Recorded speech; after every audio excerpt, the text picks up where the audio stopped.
Hey Cameron, how's it going? Hi, it's going good. How are you? I'm good. I'm so happy to have you here um, on the astrology show. I've been wanting to talk to you and look at your chart for like a while. Um, I will introduce you. Actually, yeah, let me just introduce you. By that, I mean like passing it off to you to introduce Yeah. yourself. But what do you do? Yeah, so I am a business coach for sex educators. And it's so funny because I always get like, what is that? And I'm like, I made it up. But my background, I am a certified sex educator. And I got into this field thinking that I was going to do very much like traditional sex education because it's very much needed. But Mhm. I realized once I was in my certification program and really getting into the grooves of exactly what I wanted to do in a field, I realized that there wasn't that much support on the business aspect of it. And I was just really fascinated by it. Almost felt like this whole new like unexplored world that I wanted to just like dive into. So I started, exploring like what are the possibilities to actually make money and be a full-time independent sex educator myself. So now I teach people basically what it is that I've learned, but how to do it a lot simpler, a lot faster. Um, and just helping sex educators make money is my jam. So Hell that's what I do. yeah. I Yeah. love that. And we both have second house moons. And Mm-hmm. for me, it's like helping astrology, like making astrologers money is my jam. So I totally feel Yes. that. Um, Yeah, it's like it's so interesting because I know people always get like, I hate using this loosely, but people really do get triggered around like talking about money, and like I get yeah, it, but I also feel like there's such liberation because I always think that if more people who want to do amazing incredible things who are actually good people had the resources to do it, like the world would be better like exactly. automatically. So it's like, to me, I don't see it as like we would be recreating the systems that exist or that we're trying to escape from, but it would be more of like, I think that that is one of many avenues that we need to consider in order to create the world that we want to see. Exactly. I so wholeheartedly agree with that. And I love that you're doing that in the sex education space. And that's the thing. It's like this is needed in so many, we are both in like such niche Hmm. fields. It's like this is needed in so many fields. So it's cool that you're providing that. And yeah, like I was gonna say, how do we know each other? I mean, the internet, like, The isn't that how internet, everybody yeah. meets now? Yeah. Yeah. I remember I came Um, to see you talk in Brooklyn with like who Gosh. was it? Evian Whitney and Oh, at Ashley Chubby Welcome Bubby. Home. Yes, Hmm. yes. That was that was awesome. Oh, thank you. I remember that talk. And as soon as you said it, I was like, yeah, it was probably that one.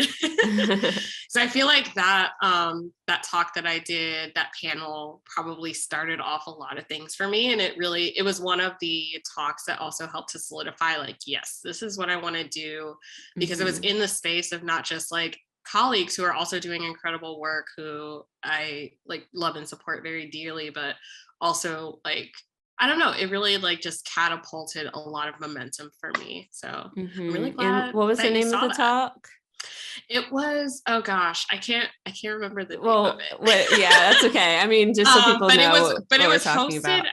but it was hosted at Welcome Home Tattoo Parlor. I don't They're not around anymore, unfortunately, but Mm, the co-owners, Kelly and T, I really love, and I have a few pieces yeah, by. So it was really awesome. exciting. Yeah. When they reached out and was like, we want to like host a talk on like sex education, and specifically, what the experience is of being a Black person within that space. And we want to like host Hmm. and give our physical space to like, for you to have that dialogue. It was really I remember it was powerful. like kind of specifically geared towards like censorship too, Hmm.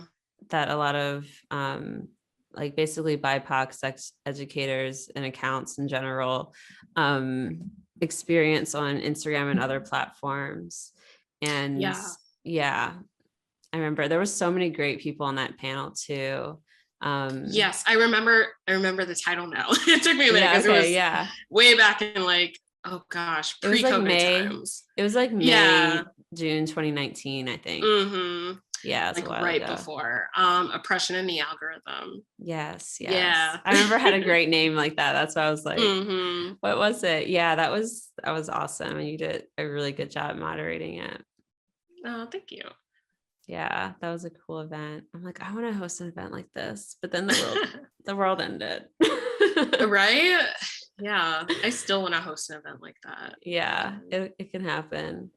So yeah, I kind of want to like talk about your journey towards where you're at right now, because I feel like, yeah, I mean, I've probably been following you for about 3 years, and seeing everything that you've been doing, and it's all been very inspiring. I feel like we kind of run in those similar circles of like business owners. For you, it's like coaches, Mm-hmm.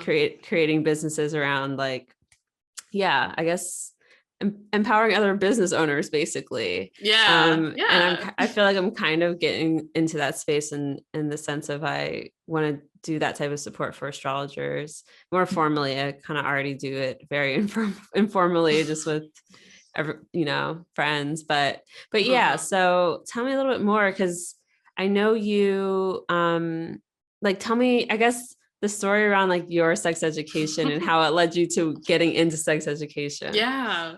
Oh gosh, I really love telling a story because I always growing up, like I thought that I had a very clear idea of what I wanted to do, and I thought that that was going to be it, and then it wasn't.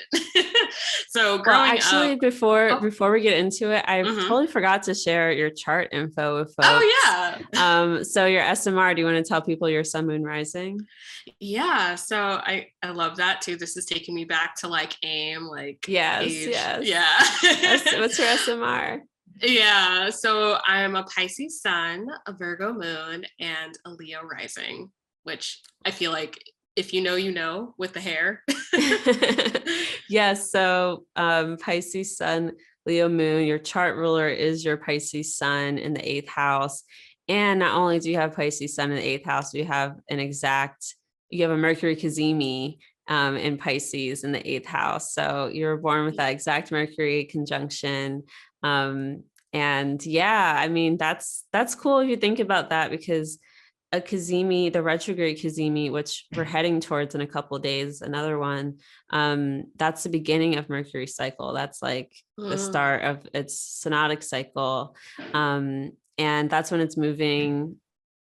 The fastest part of its retrograde. It's moving pretty slow because it's retrograde, but like it has this like momentum to it and this insight and clarity that comes with a Kazemi.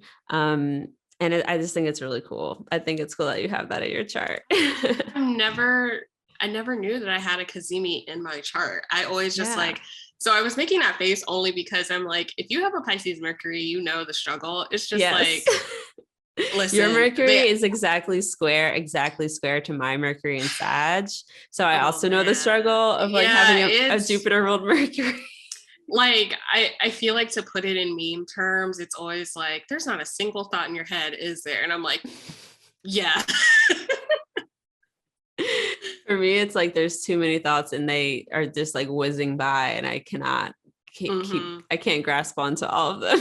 Yeah, yeah. It's a lot. And then also I feel like for me, one of the challenges is just like communication. I feel like I'm always trying to make sure I'm being as clear as possible, because I want to be understood and I want to be heard. And it's sometimes challenging. I think sometimes when like you said, having a lot of ideas and then getting very excited, right? There's all these different Mhm. things, and like I literally can't speak fast enough to get them out. Yeah, And then other yeah. times it's just like I'm literally in my own world. I'm chilling. Yeah, I was gonna say it feels like a very insightful and also like internal experience of Mercury, where you're probably do your best communication in nonverbal ways. Hmm. It's just that we live in this world where we're kind of forced to speak, a Yeah, lot more and yeah, write. exactly. But yeah, we'll talk more about that. But sorry, I just wanted to kind of lay that picture out for folks. We have Leo rising chart, Virgo moon in the second house, a full moon at that, because we have a Pisces sun. Yeah, and the eighth house ruling the chart, and it's Kazemi. Yeah, okay. You could now you can start your story around your sex education. Yeah, so like I said, growing up, like I always had a very clear idea of what I wanted to do. I knew that I wanted to be a writer. Funny enough, like sex education was never like something that I thought was even a career path or really like thought about. My personal sex education was abysmal. So I grew up in Jersey, which has one of the quote unquote better like public school, sex education, I guess, but mine was absolute garbage. I like distinctly remember not even really getting sex education until like I think I was a senior in high school, honestly. Oh my God. Yeah. And it was, of course, it was health class. So it wasn't like a dedicated, whatever. So my gym teacher, just all the stereotypes, right? So my gym teacher is like going over the syllabus, and I distinctly remember her like going over like, oh, this week we're going to be talking about this and that and the third. And then she gets on the week or like the 2 weeks that were dedicated to sex ed. And she's like, oh, well, we don't have to spend too much time on this because like y'all already having sex, and then just moved on. And it was interesting because the thought that came to me in that moment was like, well, one, why are you assuming that? And two, even if we are having sex, why do you think we're having good sex? Why do you think we don't need or help? safe sex? Yeah. Like any of the above. Like that moment always stuck with me because I was like, it's that attitude. Like, I think at that point, I was familiar with like this idea of like, okay, you either have it as far as like getting good sex education or like you don't. But being confronted with this element of like this assumption, I guess it just like really riled something in me, and it really stuck with me. So fast forward a few years, and this is probably, I've graduated college, I'm freelance writing at this point, and I was doing a story. I can't really remember what I was writing about, but I ended up Google searching like sex educators. And I remember stumbling upon like all these different folks that were in the field, that have done incredible, like prolific work. And at the time, there wasn't a whole lot of people that were actively doing it. Like the internet was very, very different in 2015 than it was today. So there wasn't a whole lot of information. There weren't like people that were very visibly providing sex education, or even like, I don't know, very loudly claiming that title as like, this is what I do, right? It was very different. Like Dr. Ruth, and then like, it's like, no one really. Exactly. There wasn't anybody that would, well, first of all, everybody was white. Let's just start there, right? Yeah. Everybody was like really cis. There wasn't anybody that looks like me. There wasn't really anybody that reflected my experiences that I could find. There weren't even really like those roundup posts of like, oh, sex educators you should follow online. Like there was none of that. But I still remember like seeing this and just having this thought of like, well, shit, if they could do it, I could do it too. Instead of feeling like, wow, I'm really bummed that there aren't people who look like me that have my experiences that are being reflected, I kind of saw that as like I took that personally, is what I'm trying to say. So I was like, all right, let's see what we can do about this, right? So I opened up another tab, and I was like, how do you become a sex educator? And so I decided that my personal route was to get certified. So I talk about this. I have a few like posts and like things where I talk about certification because it is a question I get very often. And personally, I don't think that every sex educator needs to be certified. I think that we all need to be trained, but I don't believe that certification is necessarily the route for everyone to take, especially like when you're thinking about like building an actual business and doing this full time. I think it's more important to invest in the skills to be able to learn how to, work with clients, and also to conduct business, how to actually like conduct the whole like transaction of not just like creating an offer, but providing a space where people are able to get a transformation. I think that is just as important as like knowing the difference between like body parts and emotions and like all that other stuff. So For the record, I feel the same way about astrology certification. And I did it, and I don't recommend that at least that one. And most of them I say like save your money and your time, and it's not the best investment, at least not nowadays. And I think a lot of people, they kind of see it with the same mindset that we all kind of grow up with, of like, go to school, get trained, get a good job. And it's like, when you're in these fields that are very niche, I think that you get more out of it when you bring your own perspective to it. And no one can train you in that. You come with that perspective. And when you, I think, go into a certification program, it's training you in a specific method or specific methodology, but it's not teaching you like how to be you. It's not teaching you how to bring your you essence to what has already been created to then, establish something new or to build upon and evolve the field, which I think is way more important. So it's like, honestly, my recommendation, if you're thinking about certification to like help you figure out like how to be a sex educator, I think the best way to do that is to take trainings, like maybe take a few classes to bridge those gaps of what you think you don't already know, but like get the experience of actually working with people as quickly as possible while getting that training. And then once you've been in a field a while and you have a better understanding of exactly what you want to do, because certification also may not even be the best route for you if you want to mainly, I don't know, be like a sex coach or like someone who is creating sexuality content online. Certification may not really like be necessary for that, to be completely honest. So that's what that makes a lot of sense. Okay, cool. Wow. Okay, so you got to you did certification, and then did you start like teaching after that? Yeah, so I was not currently, what am I saying? In certification. Mercury see, here we go. So when I was in the certification program that I went through, I was part-time sex educator. So I was, at the time, like I knew that I wanted to be in a field, but I didn't know the specifics of like what my niche was going to be or like who I wanted to work with. So I was like, let me just try everything, dip a toe into a bunch of different things and like figure it out just through experience, right? Which again, I think is always like the best teacher. So I was, doing kind of like traditional teaching of classes and just like really getting as much experience as I could before I like finalized exactly what I wanted to do.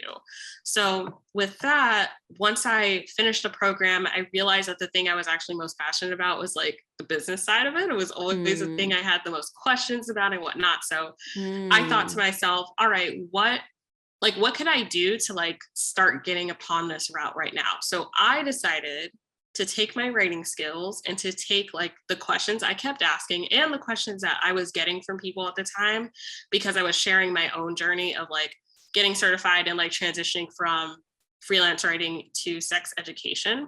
People were asking me like, oh, how do I become a sex educator? How do I like go that route?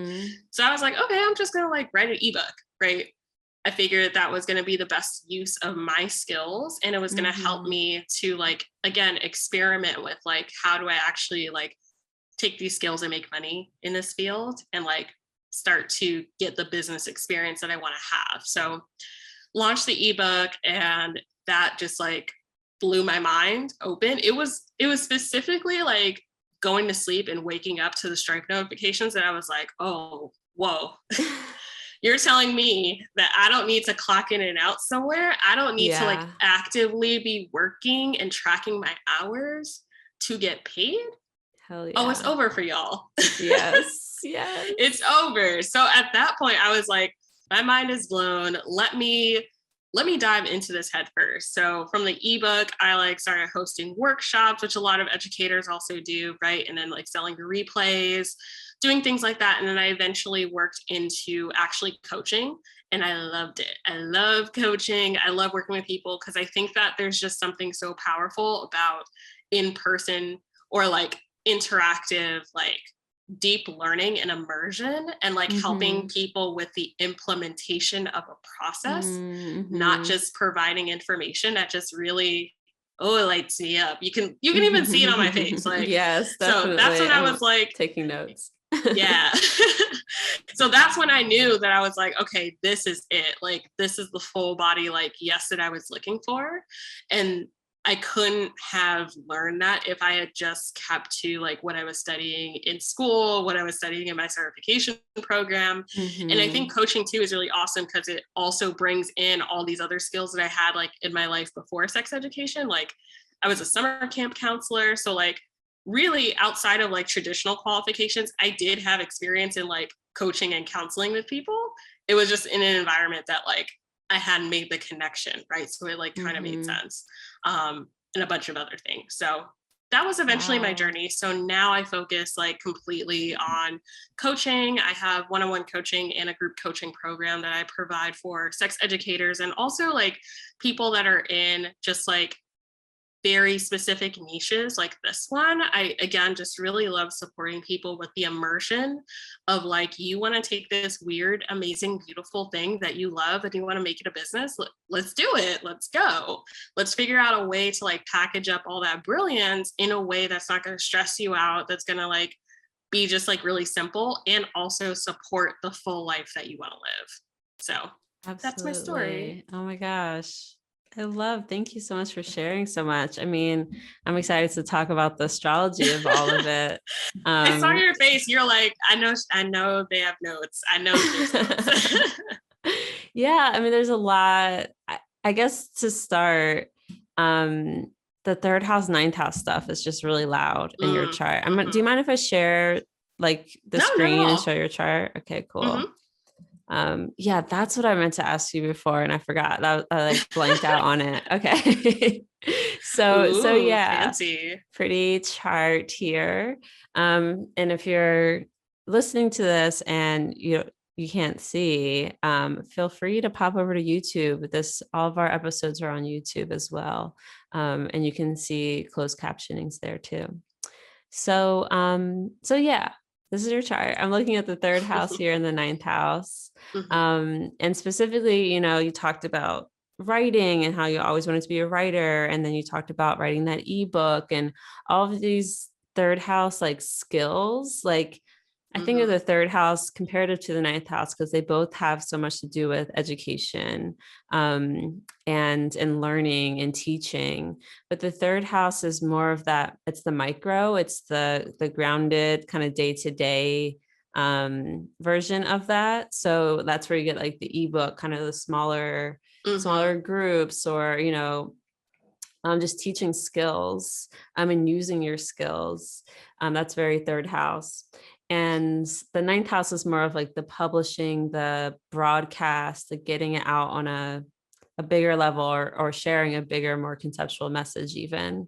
And so the fact that you have the ruler of your third house is Libra. You have the ruler of that sign in that house in the ninth house, your Venus in Aries. I think that's something to take note of. Also, your Venus rules your midheaven in Taurus. And so you go, okay, the midheaven always asks the question, what are you known for? What are you known for? Third house things, your skills. Um, where do you find your skills? Where do you find your career? And the ninth house of education in broadcasts and publishing, that type of stuff. Mm-hmm. um and the fact that your Venus also rules sex. Venus rules any sort of connection, but the fact that you have this that Venus in detriment in Aries in the ninth house just shows that you do Venus things in a way that's different from the dominant culture. That's kind of what Mm. the detriment speaks to. Your Venus is in a faraway land. It's in a place where it's not home. And so it's going to do things in a very different way than what's considered quote unquote normal, right? Or quote unquote That's like, very, oh, I yeah. was going to say that's like very Uranus energy to me of like doing things Mm-hmm. differently. Yeah, that too. But the in a different way, Uranus, I don't really use the outer planets as well. I don't use them as rulers of sign, and Mm-hmm. I don't use them in talking about the personality so much and like the day-to-day stuff, because they do depends on where they show up basically. But they're I just conceptualize their energy just in a different way than the visible planets. No, that But makes sense. yeah, it's more of like the framework of, you know, the planet responsible for these areas of life for you, or is in this place that has to do with education and, you know, sharing a message on a broad scale. But in a way that's just very different from the dominant culture. So you have that. And then plus you have this Mercury here in fall that also does things very differently than the dominant culture. Mm-hmm.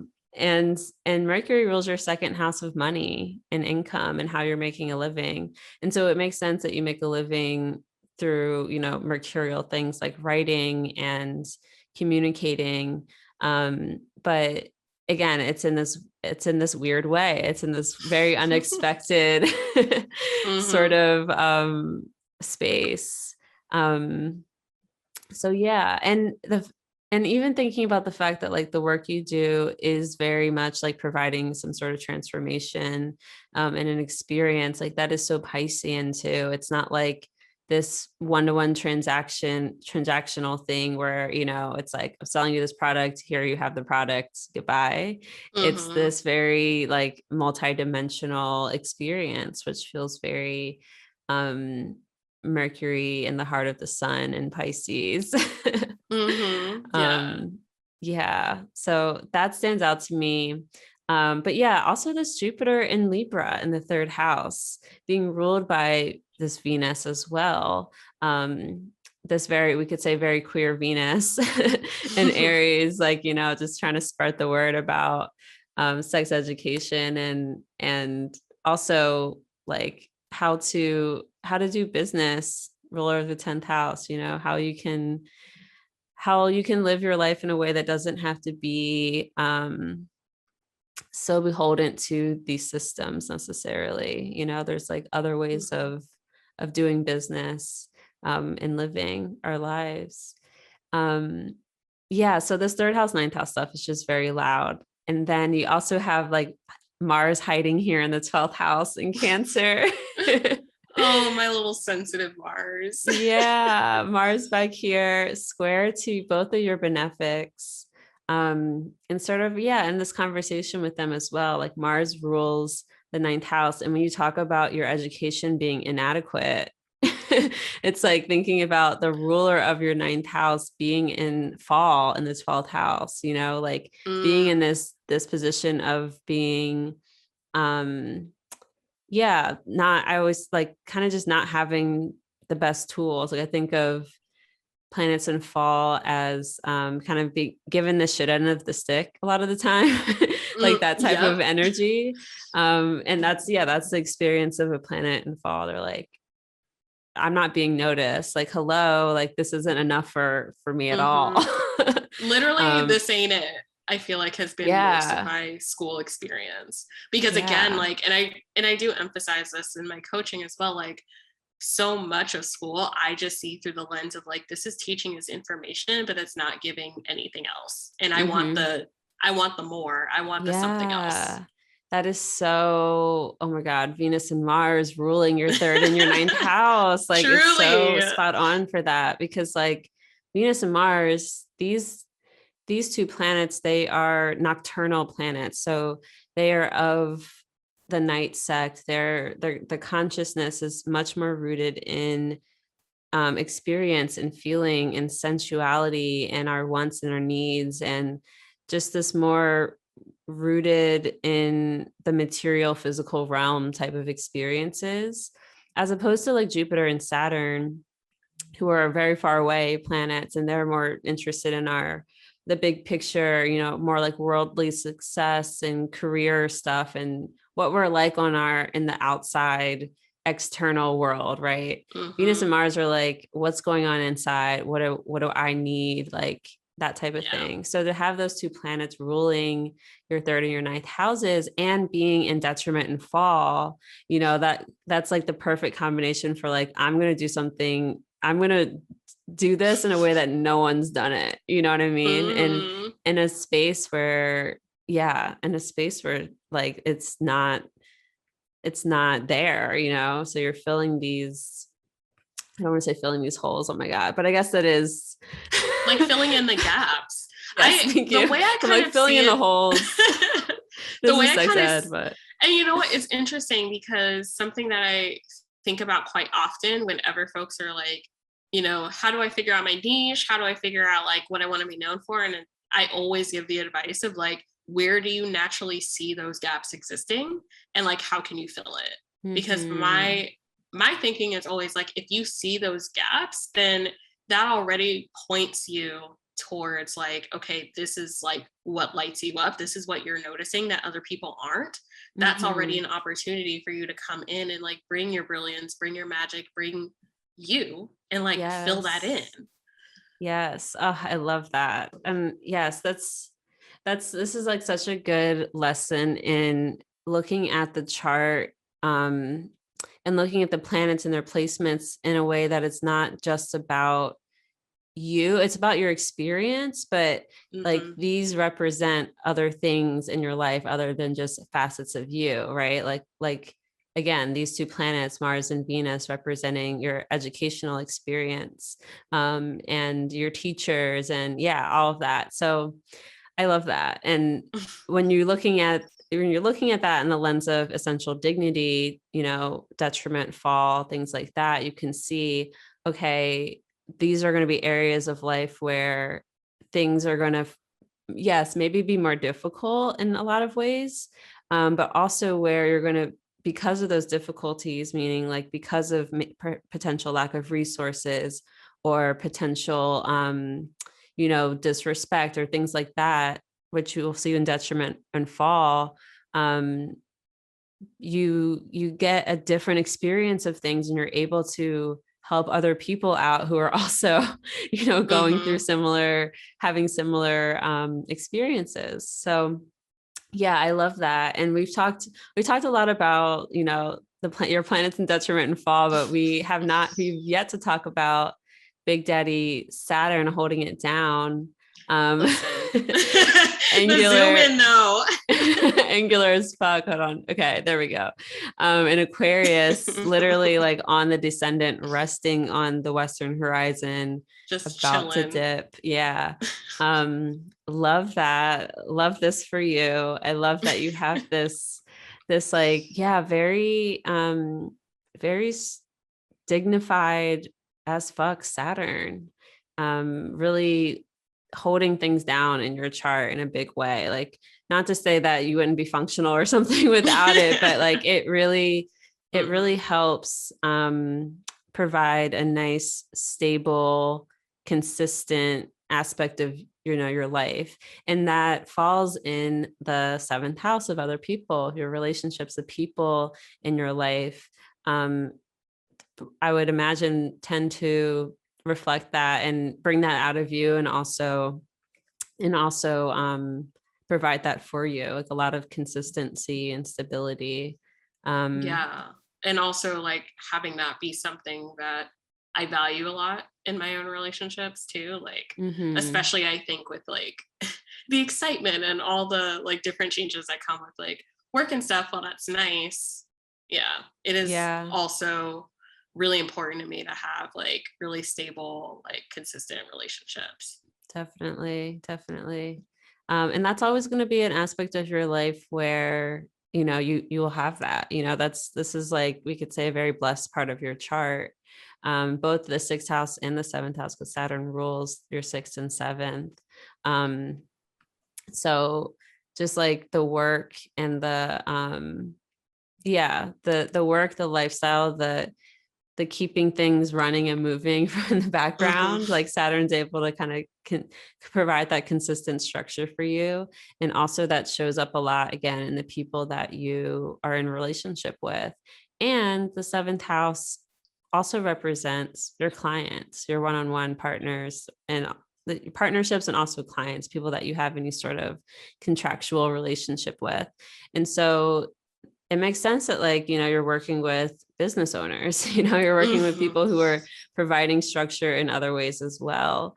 And you were saying how, yeah, you really love how to just dive in deep with someone. And you said this, I wrote down the quote, implementation of a process. And I was like, Oh, that is so yes. Saturn, especially Saturn in Thank you. Aquarius.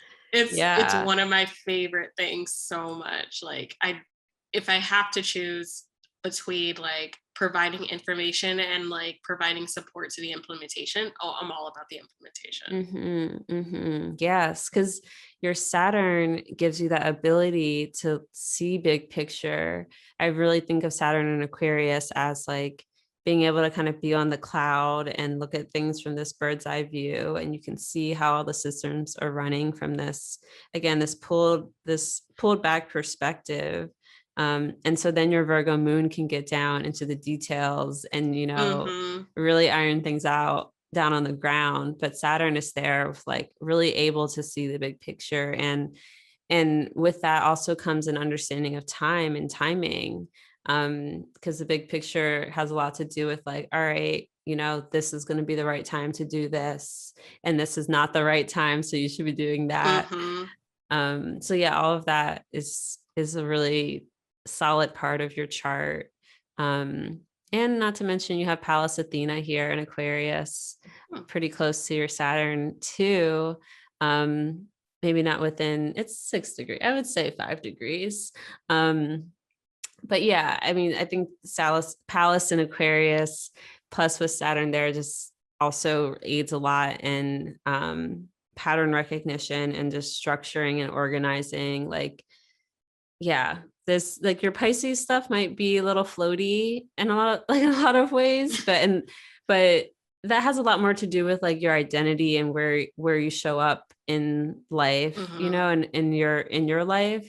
But your Saturn is really holding it down in terms of like you're still gonna like, how do I say this? I feel like it's kind of one of those like you're not ever gonna like really totally lose it at like placements, you know. The Saturn is That's going to keep comforting. you keep you Mm-hmm. like grounded in reality, like for better or for worse, you know what I mean? Yeah, no, I feel that. And almost like as you were talking, getting the sense of like sometimes I do feel like even just like my sun and my moon sometimes will literally just like be like in complete opposite because Virgo is so like grounded and Pisces is just like in the air. Um, but I almost get like that same sense, like hearing you kind of explain these different aspects of my chart of like, oh no, that's happening in other places too. Yeah, and your your Virgo moon is like also holding it down for sure. For sure. um but yeah, it's a nice, you know, you have so many different aspects of your chart, and it's nice that you also have a nice mix of fire and water and air and earth, you know, it's Mm-hmm. very multidimensional. um Very, it's giving Avatar Last Airbender to me. But Hell yeah, hell yeah. So I wanted to ask you a little bit about the last couple years, because you've been, wait, how old are you now? So you're turning turning 29. 29. Yeah. Okay, so you're about to enter some Saturn years, so we'll talk about that. But Okay. I wanted to ask you about, yeah, the past like year and a half, 2 years, especially probably starting at 27. I feel like 27 was probably like a year for you. Like that was like a Was year. it? Yeah. I'm making faces as you're like talking because I'm like, oh, it's been these last few years, I would say they have been I've been humbled. I'll say it like that. I've been humbled. A lot of things I think getting restructured, destabilized, shifting. I'll briefly talk about this, I guess, because like it's relevant. So like this in 2021, especially, I feel like my 28th year, a lot of things happened. So I had a breakup and I moved cross country, and both of those things happened within like 2 weeks of each other. And it was kind of a shit show, I'm not gonna lie. But a lot of just like destabling of like what was familiar. And so I still feel like I'm in this process almost of like finding a new normal. I know we're all tired of hearing that, but like but that's what it kind of feels like finding this newness with like, I recognize I am a different person than I was before these things happened, and also I'm a different person now that these things have happened. So it's almost like finding myself and reintroducing myself to myself at the same time. Does that make sense? Definitely. Yeah. Yeah. Wow. Um, so, and that was last year, you said. So that was Yeah. 2021. What was 2020 like for you? 2020 was popping. It Yeah. was, I feel like 2020 was good. I would say, if anything, there was definitely, well, in hindsight, there was definitely a disconnect between like my personal relationships and like work and all of that. Like work was really great, and I feel like things very much on the surface for me were okay, but underneath emotionally there was a little bit of like disconnection that was happening, but like nowhere near 2021. Okay. Yeah. I was Yeah. curious because, and you were like 27 for most of Mm-hmm. 2020, right? Yeah. So Yeah. 2020 was a fourth house year. So a lot of fourth house themes would have come up. And your fourth house is ruled by your Mars in Cancer in the 12th house. So I'm like, I was kind of like, oh, there probably would have been an experience of like just feeling kind of lost in some ways, or feeling a little bit like, yeah, detached, maybe 12th Mm-hmm. housey, kind of like, what am Yeah. I doing? Kind of floating, but you said it was kind of underneath the surface, which that feels like it, yeah, was That feels relevant. very Cancerian to me. Very Yeah, like in yeah. the shell. Yeah. Yeah, yeah. And then yeah, 2021 in your fifth house year at 28, your Jupiter was active or is activated. And you have that Jupiter in Libra. But I think, what stands out to me is some other transits that were happening. Well, so Jupiter was your time lord, is your time lord, I should say, still Mm-hmm. until your birthday in March. And Jupiter entered Aquarius. Jupiter Mm-hmm. was in Aquarius for most of last year. And Saturn also in Aquarius, right? So we had both Saturn return happening in Aquarius, Time Lord in Aquarius, in your seventh house, and you went through a breakup. Um, do you feel like maybe in hindsight at all, and maybe I don't know how long, it wasn't super long ago, but maybe It, about a we're year? we're past the 6 month mark. Okay, okay, So okay. yeah. Yeah. Do you feel like in some ways it was a sense of like a release in some ways, or like Yes. yeah, like kind Yeah. of breaking you free from it? Yeah. I don't, just, for privacy's sake, I don't want to dive too Oh, deeply totally. into Yeah. it. But like it wasn't it wasn't a healthy relationship.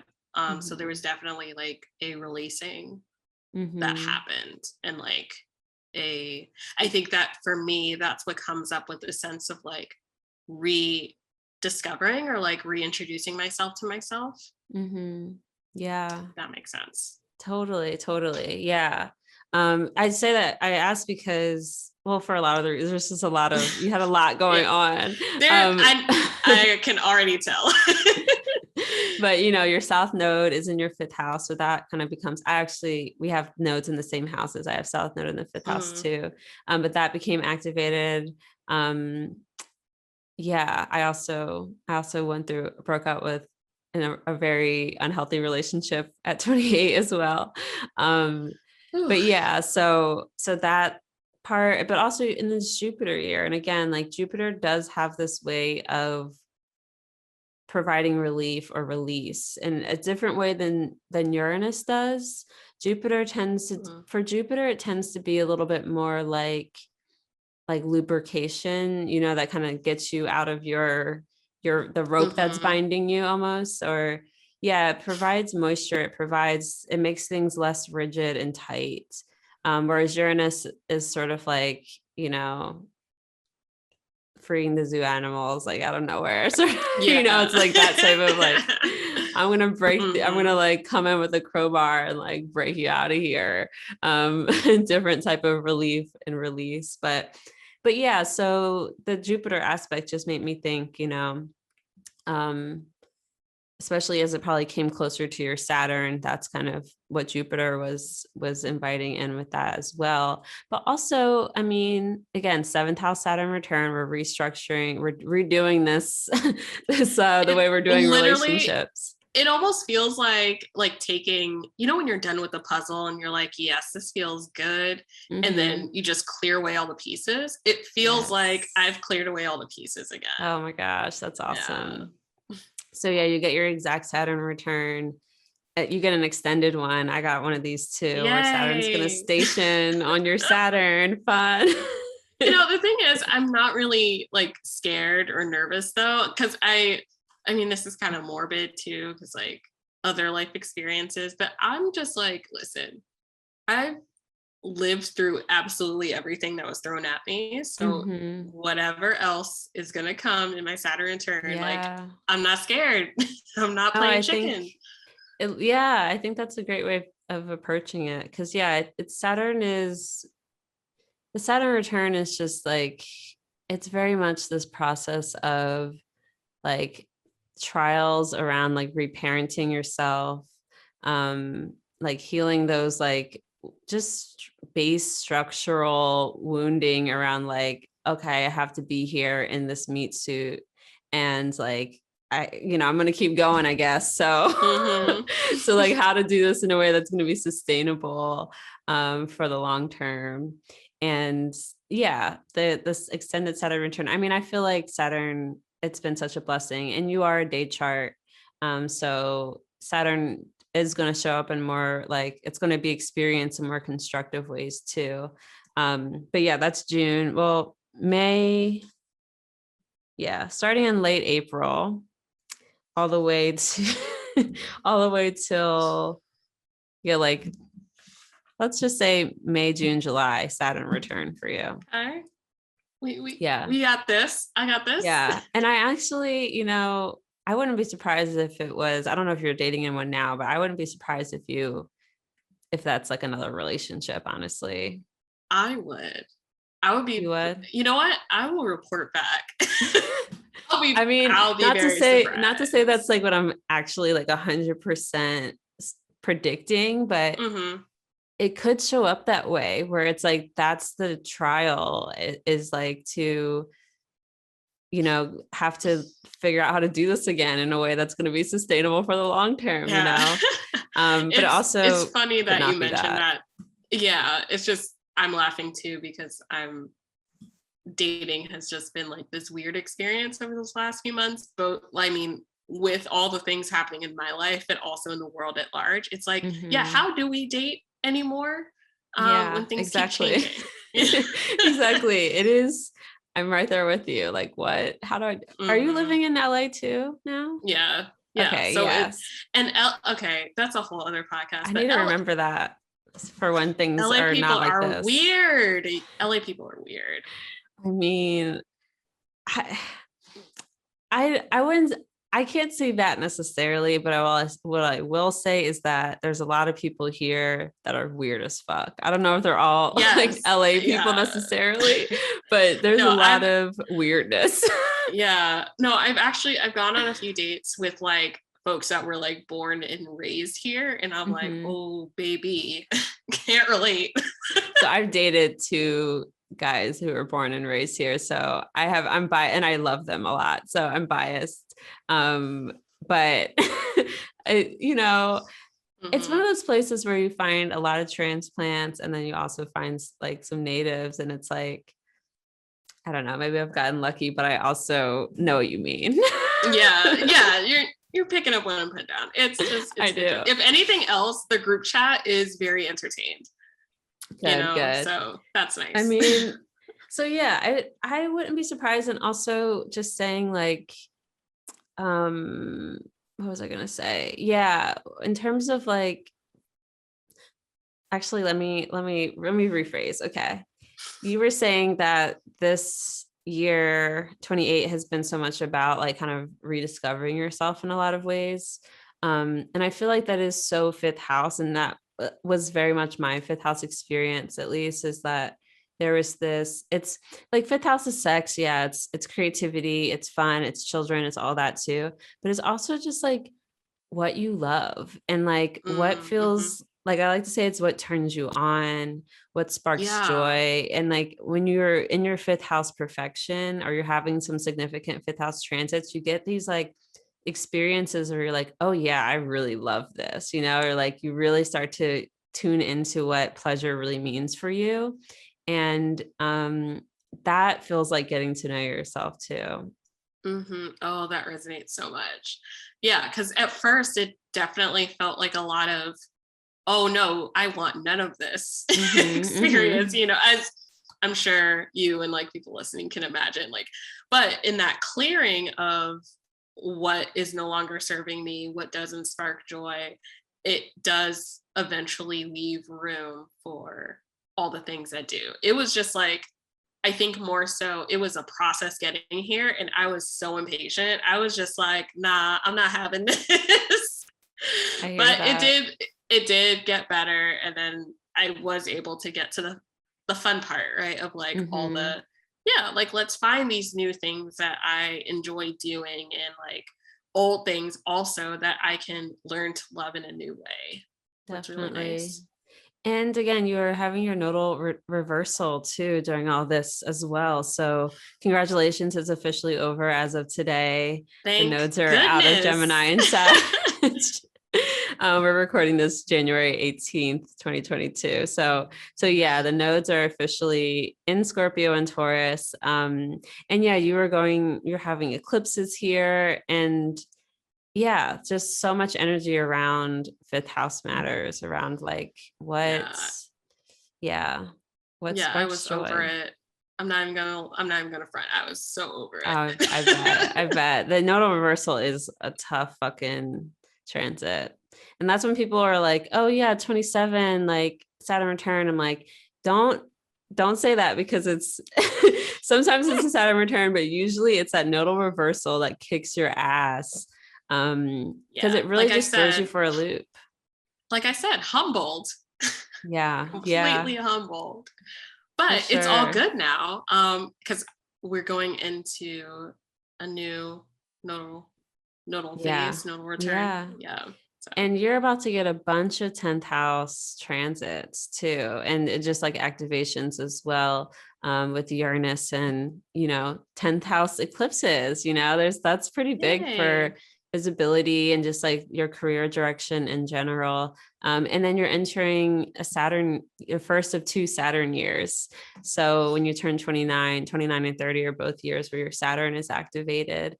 And so yeah, you're gonna be in Saturn land, past your past your Saturn return, but I think it's going to be overall experience is really constructive, because that again is the most dignified planet in your chart, and it's loud as fuck, but that's going to like really Like in a like, good way. yeah, it's going to set you up. Yeah, Yeah.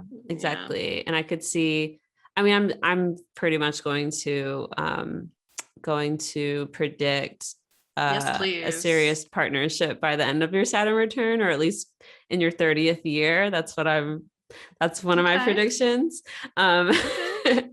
But also because, yeah, next year, 2023, Jupiter will get to your Venus too. Jupiter is going to move through Mm, Aries and hit your okay. Venus by then as well. So, yeah, you'll get your Jupiter opposition. I just feel good about that.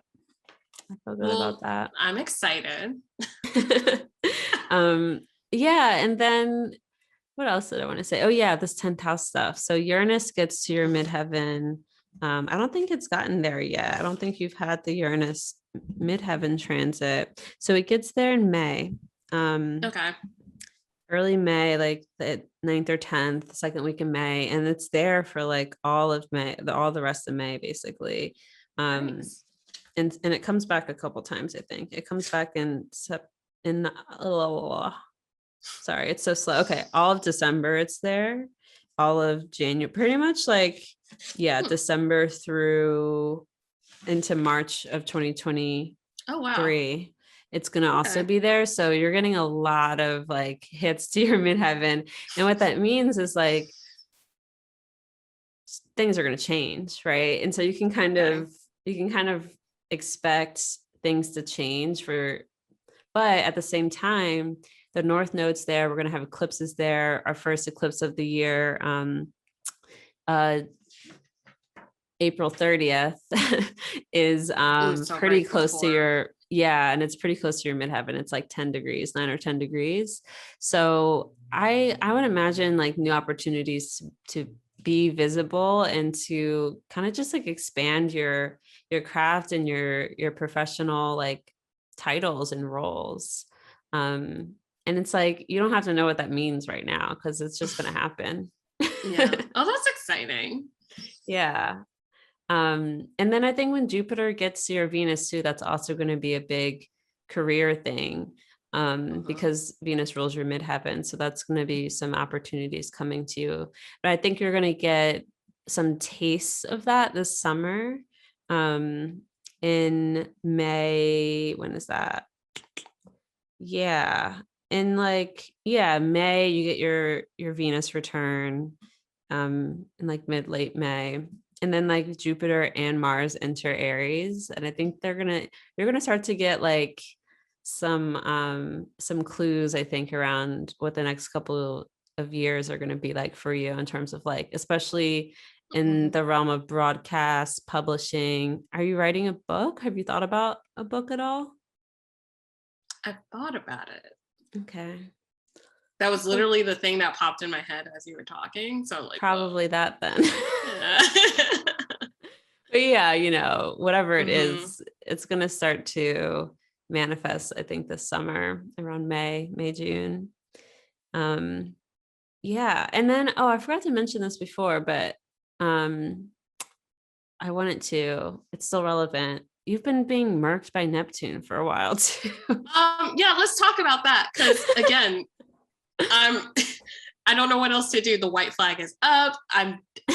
Uncle, I'm good.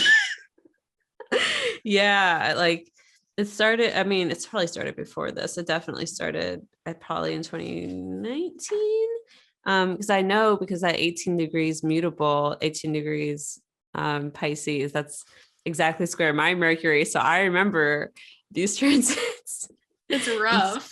2019, what was 2019 like for you? I feel like that might have been some overwhelming sort of like A bit, time. yeah. It was okay. I can tell you. So 2019 was actually like my first year in business, and Mm, it was really overwhelming because I was just doing the most, like almost yeah. like it's.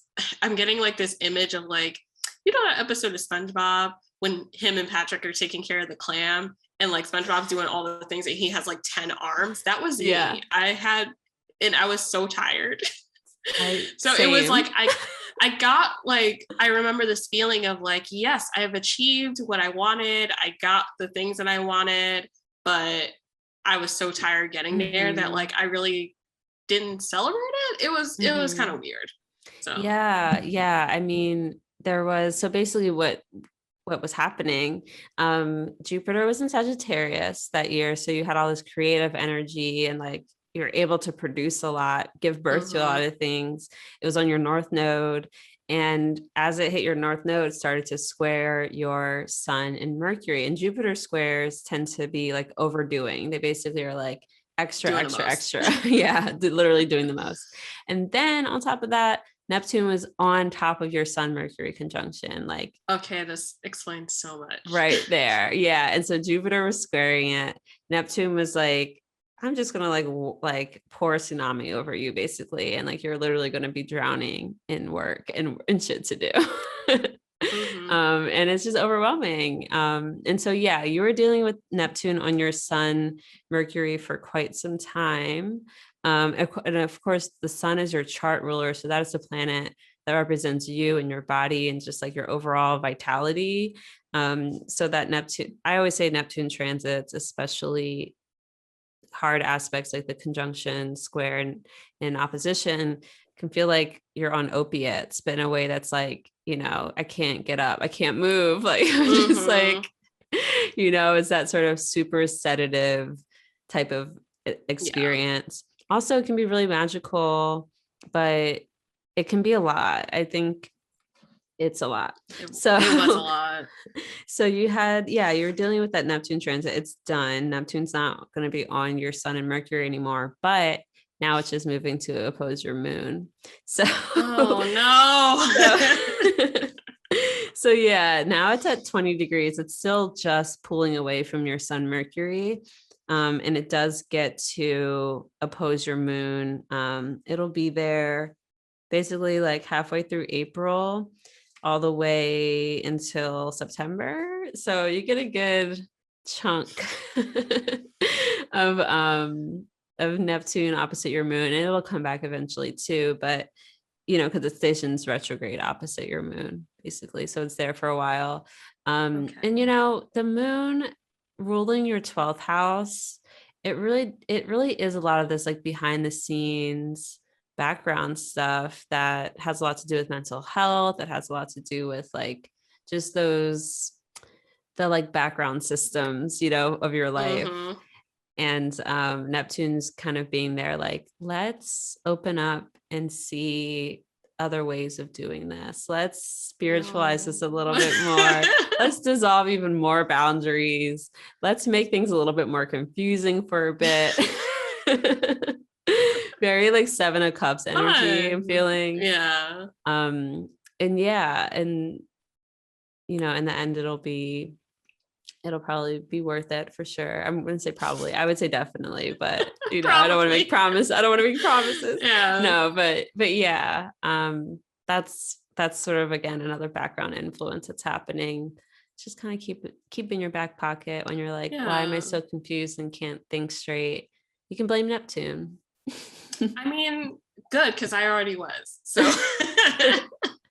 no, I'm really glad that you mentioned that, because that is giving me very Seven of Cups, like, but almost in a sense of like, I know what I want, but like, is it actually what I want? And also when I get it, like, will it still be fulfilling and like desirable to me? Mm-hmm. Yeah. Which is like, I don't know, it feels a lot easier to digest than just like being overwhelmed by choice to me. Yeah. Yeah. I hear that. Yeah. And each pass of Neptune to your moon will be like a different sort of aspect of the lesson too. So it's just one of those things. I feel like when Neptune transits, it's like with any outer planet transit, Uranus, Neptune, or Pluto, it's always like the only way out is through. Truly. Yeah. So we just let them do their thing on us. We let them work us, and we see what's up on the other side. Do you have any questions about anything? So we were talking before, and I feel like I did have a question about the North Node, because the North Node specifically going into Taurus. Yeah. Yes. Yeah. Yeah. So that was my question. But also just like, and we talked about it throughout, but if there's any other like tidbits about my career, that would be nice to kind of like dive into a little bit. Totally. Yeah, that's, like, at the forefront of my mind. I love how like as you're talking about all the love stuff, I'm like, can't be bothered. I know, you're like, please stop. Yeah. It's not the season for me. Yeah. Oh, I totally get that. Yeah. Yeah. I do feel like it's more of a next year thing too, with like, yeah. But anyway, not relationships, work. And yeah. Okay. So one, I think 29, I call 29 a grind. It's just a grind. It's a 6th house year. You're working a lot, so yeah.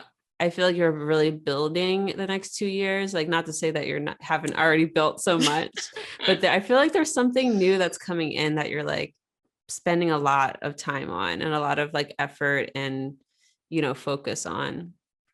And it's very systems, you're just like, how do I get the systems in place to have a really nice foundation for whatever this is that you're building? And I feel like it's very next level. Your sixth house Capricorn has Uranus and Neptune there, so it feels like something almost like, I think of Uranus and Neptune together as like utopic in a lot of ways, or like these kind of grand visions for humanity. And it's like that shows up in the area of life that's work for you, and also lifestyle too. Yeah. So yeah, that's kind of there. But then to talk about the North Node and all the stuff happening in your 10th house, which makes me think like I also just want to talk about Venus. I mean, every time I talk about your 10th house, I'm thinking also about Venus too. But so yeah, the North Node is officially in Taurus. It gets to your midheaven in October. Yeah, at the very end of August. Sorry, I don't know why I said October. The very end of August and September is what I meant to say. Okay. And so that's like the actual transit past your midheaven. And so I do think that something is seated in May for you, or late April, May, that might, get bigger come August, September. But yeah, so the North Node kind of pulls us in whatever direction or wherever it's headed, right? And it also, I think of it sort of as this like electric like thing. I don't know. I kind of like I always like think an of electric current. like a current, but I think of it more like as like a prod almost. Like when you hit it like overly, it like electrocutes or like excites something. It like turns up the heat or whatever. And yeah, so wherever it's transiting, it's sort of like, you could think of it as like turning up the volume, right? It's just like getting louder and more excitement, more energy flowing in that segment or that area of life. And so yeah, now that it's in your 10th house, it's like, you're going to be feeling that buzz. You're already feeling it. Yeah. And it's just that's gonna keep growing, especially as it gets closer and closer to your midheaven.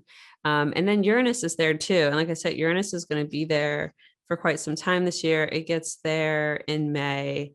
And that's also creating a lot of electricity and change making just in that area of life. So yeah, I think like like there's a title or a role or how you're perceived or how you're known is going to change.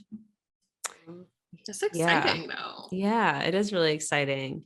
And then thinking about, Mars is going to come to your Venus at some point, but by at some point, I mean in June. And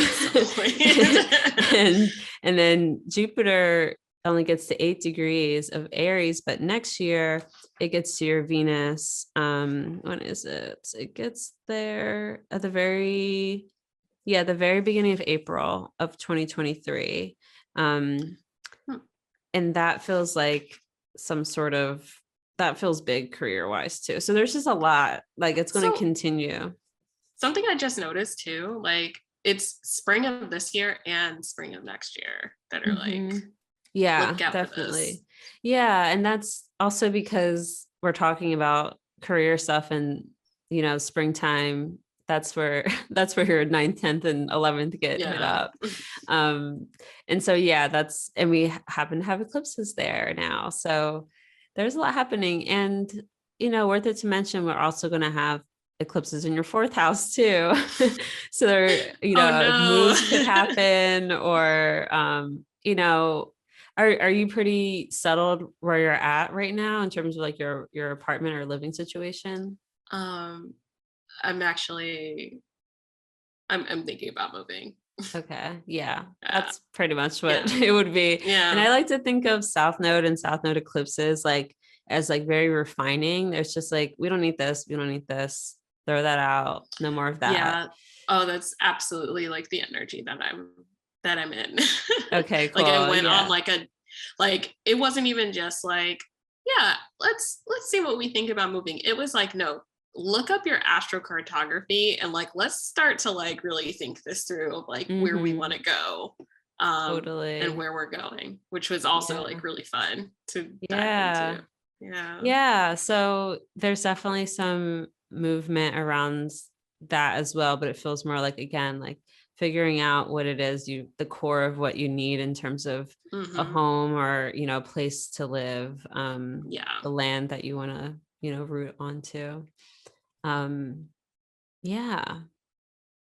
Yeah. I think that's what I would have to say about career stuff for you. It's like, you're definitely That's on the up and up. exciting. I'm going to quickly Yay. look at your solar return real quick. Okay, cool. For this upcoming year, because I'm curious. I'm curious what's gonna show up. Better than last year. That's my Oh, prediction. Better than you're not last gonna year. like what I have to say. Oh no. All right. Well, let's And hear it anyway. by that I mean, I think you might meet someone. No. But this is the like reason for your 29th year, so like it might not be anytime soon. It could be sometime later this year. I mean, all right. So here, let me just explain. The reason why I'm just like, oh my gosh, it's like I don't know where I'm gonna be. I don't know what I'm gonna be doing this year. So I'm like, where, how, like I can't even fathom the details because I don't know the details. Totally. That's perfect. That's like the best place to be, but when you receive this type of information, because you're not going to project onto it. It's just, I'm just saying it could happen. There's some shit in the chart that speaks to partnership, and that also could be business partnership. But that's just there. But also what's there. Oh, I was going to say, you know what? It's a reframing that I do appreciate. It's just like, you know what? I deserve a treat. So like, sure. Yeah. Thank you. The thing is that if it is romantic partnership, it looks juicy and very like nourishing and healing. Oh, that's nice. So yeah, not like a repeat of whatever it is you left, you just got out of, because like you said, you already cleared that puzzle. Yeah. So thinking about it maybe in a way of like being open to receiving someone like loving the fuck out of you in the ways that you want and need. Nice. Yeah. Okay. Are there any details about them? Like so yes, but I would look at your natal chart for that. Okay. For this, I would say the other thing I was going to say is definitely career work stuff is like very loud too. So the solar return chart very much supports that. It's like a 6th house stellium in Aquarius. But the reason I said relationships is because the sun and Jupiter are like in the 7th house in Pisces with Neptune, and that's just really lovely. But yeah, it's like the north node's on the midheaven in Taurus, and then the moon is in Gemini, like conjunct the midheaven as well. And yeah, in the 10th house, it definitely feels like you're being seen and you're working a lot. But some really nice partnership could be in there too. All right, I'm not gonna even though my brain right now is like, if I'm gonna be working, how am I gonna have time to meet this person? It might be very different than anything you can perceive of, but yeah. And in terms of your person, like you need Saturn. You need a Saturn. You need someone that's going to be very consistent, very stable, and also I would say very smart. Like I can imagine you as someone like almost like nerdy smart, and really, really good at what they do. And I feel like someone with like a lot of stability and resources too. Like they have, not to say that, it sounds like I'm describing like the perfect person, but like, but more like those are like features of them that you're drawn to and that stand out, And yeah, like basically a Saturnian and someone that's really going to be that nice counterweight to you. Not to say they have Oh, to that's be nice. Capricorn or Aquarius, but I would Mhm. imagine, in terms of signs and placements that you might be compatible with, I feel like you would probably be pretty compatible. Well, let me see. Let me let me Since we're look. here. Since we're here, I mean, have you ever dated an Aries? N- no. Okay. I feel like you'd be compatible, like very compatible with Aries, actually. Interesting. And fire signs in general, like, Hmm. but they need to Yeah, I have could see they need that. to have some like earth. Um, yeah, I feel like a fire earth combo.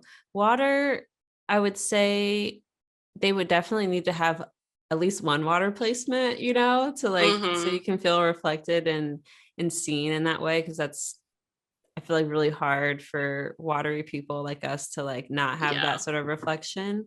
Um, Hmm. but not too much, not too Just like much. just a little Like dash, a a pinch. Mars placement or like a Venus Yeah. placement or like, one placement. But like Hmm. I don't think water sign, like I don't think sun sign. No. Mm-mm. No. Just based on the way at least I like to look at synastry and compatibility. But yeah, I like fire for you and I like air for you too. Like a Can see Libra that. might be really good. Yeah. So yeah, Okay. I would describe them as like Saturn. All But like a right. really I'll take that. benevolent type of Saturn, this type of Saturn that yeah, because your Saturn is pretty bona fide by the benefic. So someone who is like, oh, you know what, I would say someone who is probably very community oriented or does something that really affects like the work that they do, what they're passionate about really affects people, like a large group of people, like Mm-hmm. organization work or some type of community work or something that building something even on a bigger scale that like helps like a certain type of community. Mm-hmm. Yeah. Okay. That Aquarius, Saturn, like I'm going to create structures for communities type of thing. Yeah. Yeah. Yeah, I'm into that. Yeah. Yeah. So definitely, Okay. I mean, I would say I always tell people, like my clients, I'm like, your homework is to daydream.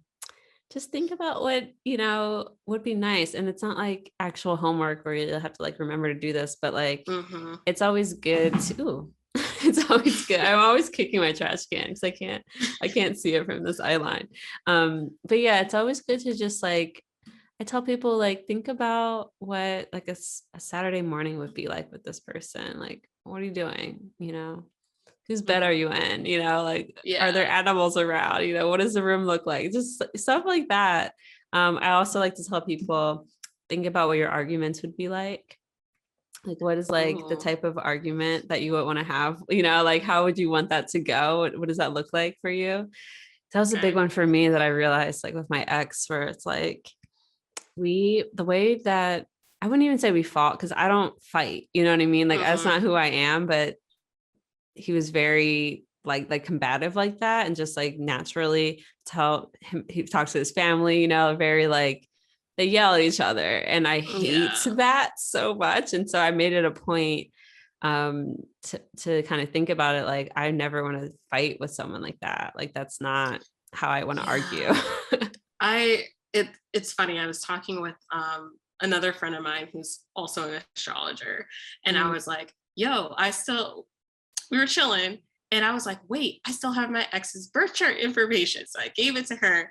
And as soon as she saw it, she was like, ooh. And I was like, why are you making that face? And I can't remember the placement or anything like that.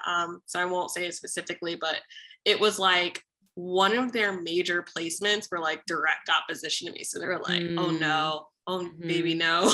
And I was It's like, yeah, oppositions. Yeah, that that's what I explains had a with my lot. No, ex. Yeah, just yeah. mad oppositions that were like She was combative.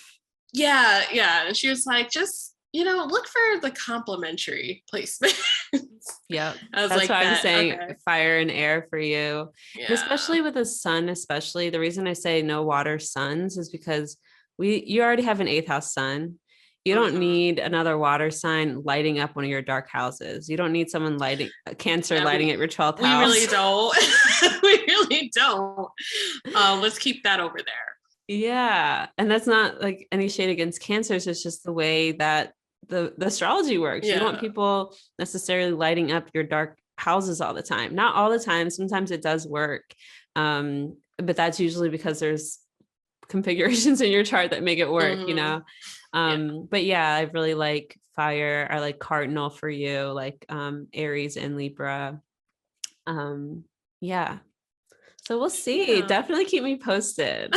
I will. This is so great. Thank you so much. Yes, thank you so much for coming on and sharing. Do you have like, yeah, I guess to ask you like a little bit more about sex ed, if you have, do you have advice for people who did get really shitty sex ed and like just want to know where to begin to like learn more about sex in a way that, you know, is queer inclusive, like inclusive in all ways, you know, inclusive of all bodies. And also, yeah, like, yeah, I guess I'll leave it at that. Yeah. Oh my gosh, like I just feel like people are talk about 7 of Cups energy, like so spoiled by choice because there's so many like not just any like educators and coaches and practitioners and people in the field, but like there are so many folks who are passionate about this work who are like really overly educated that I feel like just are not being seen. And if you're somebody that's like, I'm prioritizing, like looking for this, like look in the places where like communities are happening because like we exist. And like specifically, I want to say too, like this might be a little spicy, but Venus and Aries, let's go. If you're looking for that, right, don't just settle for like the large organizations that you find, like no shade to Planned Parenthood or SIECUS or anything like that. But I think that like, again, looking for that connection and looking for somebody that's really going to support you in the kind of like sex education experience that you're looking for, I think you can really only find that magic with an individual. So like rather than looking at these larger organizations, like start like, I don't know, hanging out in the places where like sex educators can be. And again, I know like it's hard with censorship and us like, you know, the state of the world, et cetera, et cetera. But I think like investing in places, like looking on, well, I'm not even going to say looking on ASEC's website because like we know how I feel about certification, but like Instagram, or even if like, I think, actually, no, I'm going to say Instagram because something that I always do is like, if I find someone that's interesting, I look to see who they follow.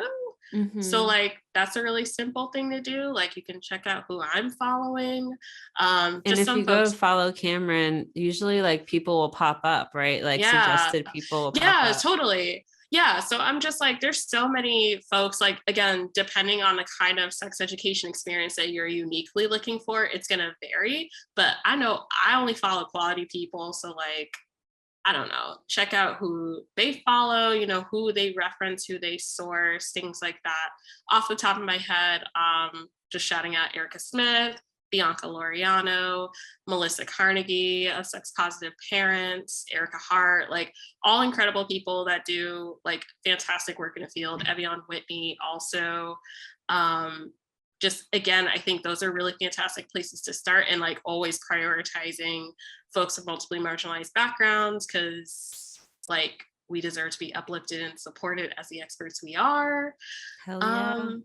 Yeah, that's what I would say. That's my advice for that. Awesome. Yeah, thank you. I think there are just so many incredible people on Instagram to follow. Oh, Evian Whitney is also another good person that talks about not necessarily, well, yeah, I would say it's sex ed. It's not necessarily like like like textbook sex ed.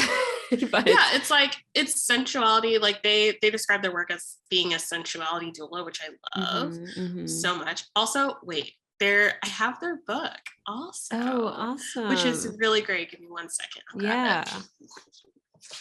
Evian's great if you haven't followed or if you don't know about them. Yes, so they are incredible. And this is their book, Sensual Self. It's like a journal, actually. So there's all these places you can like write. I know you're watching this, you're like, I can't see that, but it's like a journal that you write in, and it's an experience for you to get in touch with your body and like create your own experience of sensuality.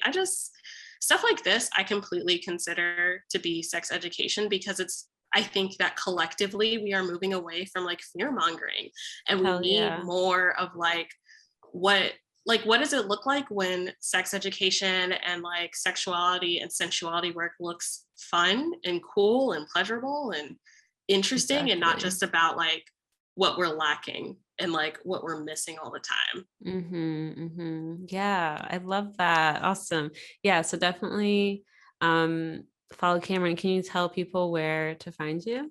Yeah, so you can find me on Instagram at the Cameron Glover. I'm also on other platforms, but Instagram's like the main place that I hang out at.